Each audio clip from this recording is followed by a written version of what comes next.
the show titled The Balanced Life, you probably think that I have this philosophy or that I'm going to talk about just, having this great, wonderful job full of meaning and all of these things. But the reality is sometimes you have to work jobs even for years that you genuinely hate, that you don't have an option to leave, or that have aspects that you don't like, even though you like the job in general. So, it can be really hard to find a sense of balance in your life when you are still looking for your dream job, or if you have tough relationships in your personal life, or wherever there's that sense of like stuck.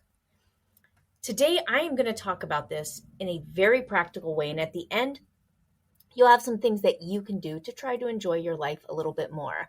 I hope you'll stick to the end, and I hope that you'll share this with somebody else who maybe is in a situation, whether it's a personal situation or a job situation or a life situation, it's the economy, stupid, whatever. So this can help them as well. This was in the 80s, let me step back. I got my first job when I was about 10 or 11 years old as a babysitter. Now, this is back in the 80s when double digits came with a lot of privileges. So soon after this, I got an even better paying job delivering newspapers.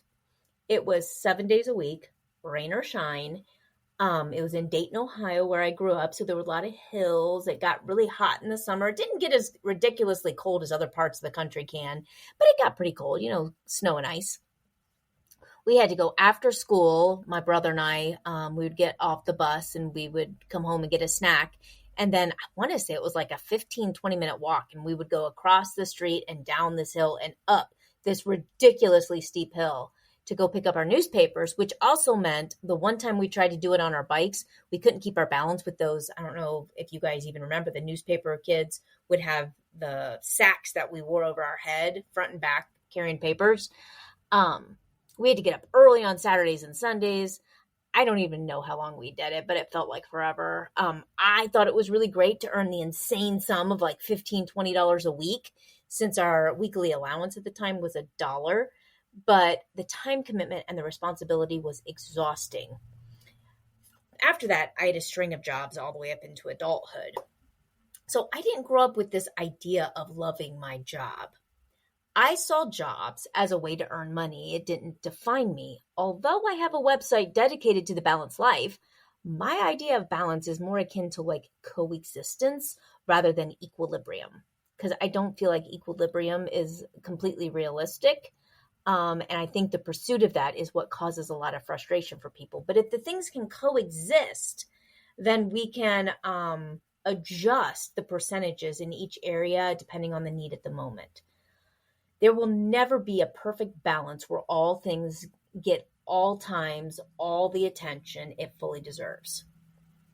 That pursuit of perfection will exhaust you, like I said. And I tried to do it for a very long time. That's how I know. So instead, when I changed my definition, what I learned was people search for a life of purpose when, like I said last week, just like Dorothy in The Wizard of Oz, it was there all the time.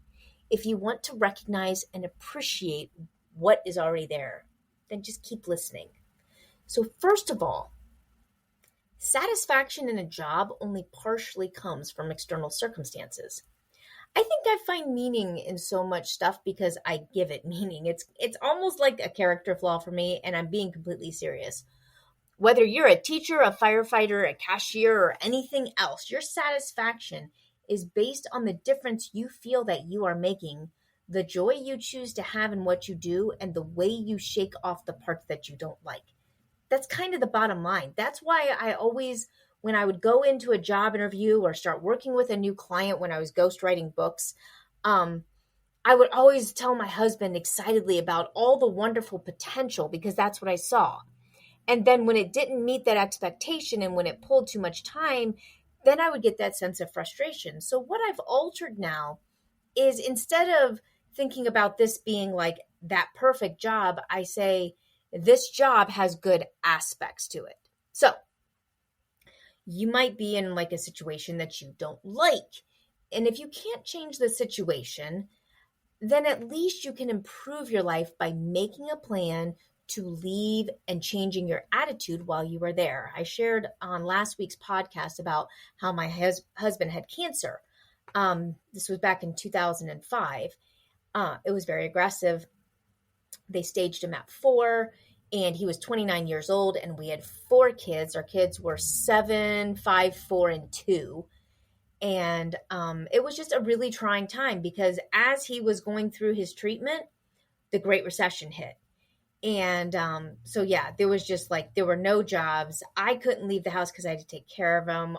Our engine blew in our car. There was a lot of stuff we didn't like. I won't bore you with that right now. But what I'm saying is I understand this isn't always easy. And we did not like our situation. And when we came out of that, we had crushing amount of debt that more than exceeded our annual salary combined. And our new salary, my husband's new salary after he finished his cancer treatment, was actually a big pay cut from what he had before. So we were earning less. We had more bills, and it was just like, it was overwhelming. So sometimes we have to remain in a circumstance or situation we don't like. But that doesn't mean that you have to be miserable while you wait. And I'm going to tell you how to not be. We were in a very bad situation for nearly 12 years while we were actively trying to get out. So it was improving little bits, but you have to work towards it. So let me give an example here. So students like in med school or other intense programs, they learn to live under really intense stress, and they do it because they're looking ahead to what's on the other side.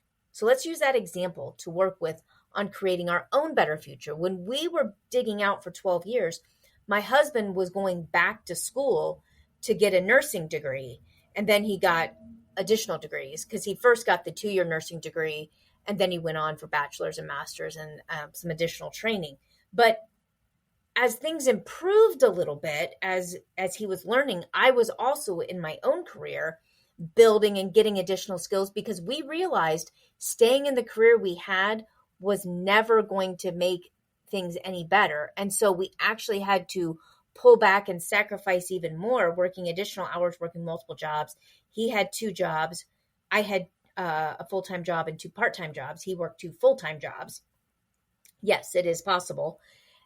All while he was working through school like 1 class at a time. So that's why it took him 12 years to get through all the degree programs when most people do it in less than half that time.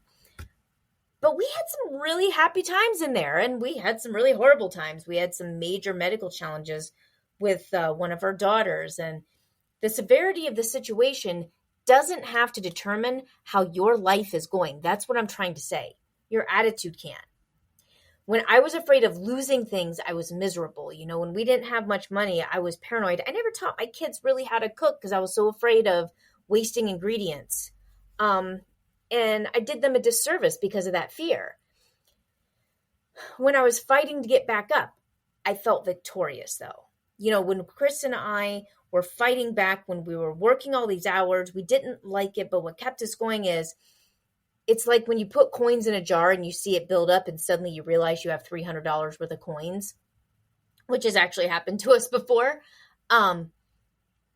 You feel like you're making progress toward this big victory. Now, if you're looking at a job you don't like and you want to get out, rather than being afraid of losing what you have, why don't you look ahead to where you want to go? I've decided to find my own mountains to climb rather than to try to take the easy way through tough times and be subjected to the outside attacks. What I mean by that is I am working toward building, continuing to build my skills just like my husband did. We've kind of done this back and forth thing, like I'll work a whole bunch while he's expanding his education. He works a whole bunch while I expand my education. I realize that's not everybody's circumstance, but there was a point when I was single and I was working really hard and doing the things and all that. And there's things that I've had to do on my own without my husband helping me. So that is my mountain. My mountain is my improvement rather than my mountain being my financial issues and debt and things like that. So at your job, here's my advice. Find joy in the moment. Make a plan to rise above it. Find joy in knowing that each day you're getting a little bit closer to that goal, those little micro goals.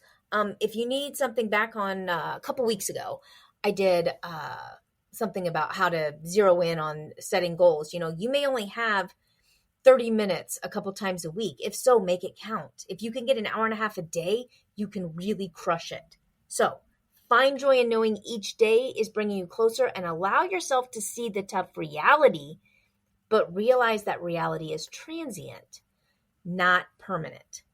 When you swim with waves, the waves will come at you, they'll crash over you, but if you lean into them and let it break, get a gulp of air and keep going, if you're swimming against the waves, eventually you'll get yourself out there, but it's harder. It's easier to turn in and swim and go back to shore, but then you never get anywhere, is I guess what I'm trying to say imperfectly. See, these aren't feel-good things. I'm not trying to give you platitudes. I'm being very, very practical here. How you keep pushing through tough challenges, I choose to run at them when they're thrust at me. I choose to find joy in the moment, find joy in even a small accomplishment, like soon I'll be done with this podcast for the week, and I will be one step closer to my goal of creating content that helps people. And then I can go on to the next thing, which is doing something for my house. So I do things for others, and then I go do things for my house. But if you hate where you are at with work or a situation in your life, what's your plan of escape? How will you get to a better reality? And then what does that look like? What can you be happy about in the meantime? How are you growing as a person? How much pain are you willing to go through for that lasting change? Ask yourself these questions and now make a plan and start to execute the plan for your new future. And along the way, if you hit some snags, it's okay. We are all going to fail sometimes. Just try to fail forward. I'll see you next time.